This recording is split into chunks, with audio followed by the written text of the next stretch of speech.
High court के जज को कैसे रिमूव किया जा सकता है, उसके लिए संवैधानिक तरीका क्या है? क्या प्रयागराज वाले मामले में हाईकोर्ट के जज को रिमूव किया जा सकता है? हाईकोर्ट के जज जस्टिस शेखर यादव को हटाने की बहस आखिर क्यों छिड़ी हुई है? सुप्रीम कोर्ट ने उनके मामले में संज्ञान क्यों लिया है, जानेंगे इस वीडियो में।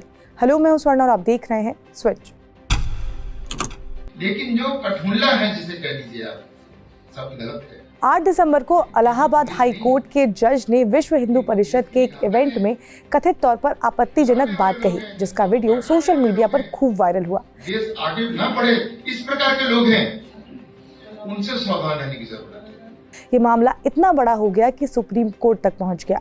कई तबकों से ये बातें उठी कि जस्टिस यादव ने जो बातें कही है वो संविधान और धर्मनिरपेक्षता का अपमान है, उसके साथ खिलवाड़ है। हैदराबाद के सांसद असदुद्दीन ओवैसी ने सवाल उठाए हैं कि कठमुल्ला जैसे शब्द का इस्तेमाल किया जाना कितना ज़्यादा गलत है। इंडिपेंडेंट सांसद कपिल सिब्बल ने भी जस्टिस यादव को रिमूव किए जाने की मांग की है। वैसे ये अपनी तरह का पहला मामला नहीं है और हाल के समय में ऐसी बहस भी रही है कि क्या रिटायरमेंट के बाद जजों को राजनीति में आना चाहिए या उन्हें लाभ का पद दिया जाना चाहिए, क्योंकि इससे पहले भी कई इंसिडेंट ऐसे देखे गए हैं जब हाई कोर्ट या सुप्रीम कोर्ट के जज ने अपना कार्यकाल खत्म होते ही या तो किसी पॉलिटिकल पार्टी को ज्वाइन कर लिया या फिर राज्यसभा चले गए या फिर किसी स्टेट के गवर्नर बना दिए गए या किसी राज्य के लोकायुक्त बना दिए गए। जस्टिस यादव की स्पीच हो या जजों को मिलने वाले लाभ के पद, ये तमाम चीज़ें जो है वो कई सवालों को जन्म देती हैं, क्योंकि इंडियन जुडिशरी सिस्टम जो है वो इंडियन डेमोक्रेसी का एक मजबूत पिलर है और इन्हीं वजह से जजों को कानूनी तौर पर हटाए जाने की बहस का भी जन्म हुआ है। ऐसे में आज इस वीडियो में हम यही जानेंगे कि जो सुप्रीम कोर्ट के जज और हाई कोर्ट के जज हैं, उनको रिमूव किए जाने का पूरा प्रोसेस क्या है, क्योंकि इलाहाबाद हाई कोर्ट के जज के स्टेटमेंट के बाद कपिल सिब्बल जैसे सांसद के अलावा और भी लोग सोशल मीडिया पर यही अपील कर रहे हैं कि इन्हें इनके पद से हटाया जाना चाहिए। लेकिन इसके लिए प्रोसेस है क्या और क्या वो प्रोसेस इतना आसान है या नहीं, वो हम जानेंगे इस वीडियो में।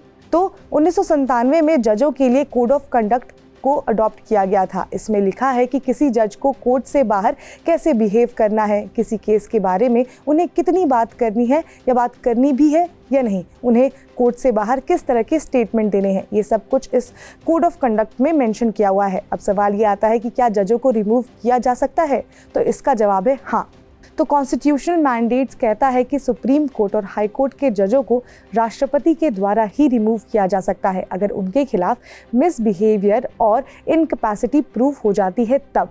लेकिन बस इतना ही नहीं, अगर मोशन ऑफ रिमूवल को आगे एग्जीक्यूट करना है तो उसके लिए पार्लियामेंट के दोनों हाउस से स्पेशल मेजॉरिटी की भी ज़रूरत होती है। सुप्रीम कोर्ट के रिमूवल की बात कॉन्स्टिट्यूशन के आर्टिकल 124 में और हाई कोर्ट के जज के रिमूवल की बात आर्टिकल 218 में कही गई है, जिसमें लिखा हुआ है कि हाई कोर्ट या सुप्रीम कोर्ट के जजों को रिमूव केवल राष्ट्रपति के आदेश के बाद ही किया जा सकता है। लेकिन इसके लिए एक पूरा का पूरा प्रोसेस है जो कि जज इंक्वायरी एक्ट 1968 में मेंशन किया हुआ है। तो इस पूरे के पूरे प्रोसेस को स्टेप बाय स्टेप समझ लेते हैं। तो सबसे पहले मोशन पार्लियामेंट के दोनों हाउसेस में जाता है, जिसमें लोकसभा के एटलीस्ट 100 मेंबर्स और राज्यसभा के 50 मेंबर्स रिमूवल नोटिस साइन करके स्पीकर और चेयरमैन को देते हैं। फिर स्पीकर और चेयरमैन ये डिसाइड करते हैं कि इस मोशन को एक्सेप्ट करना है या नहीं।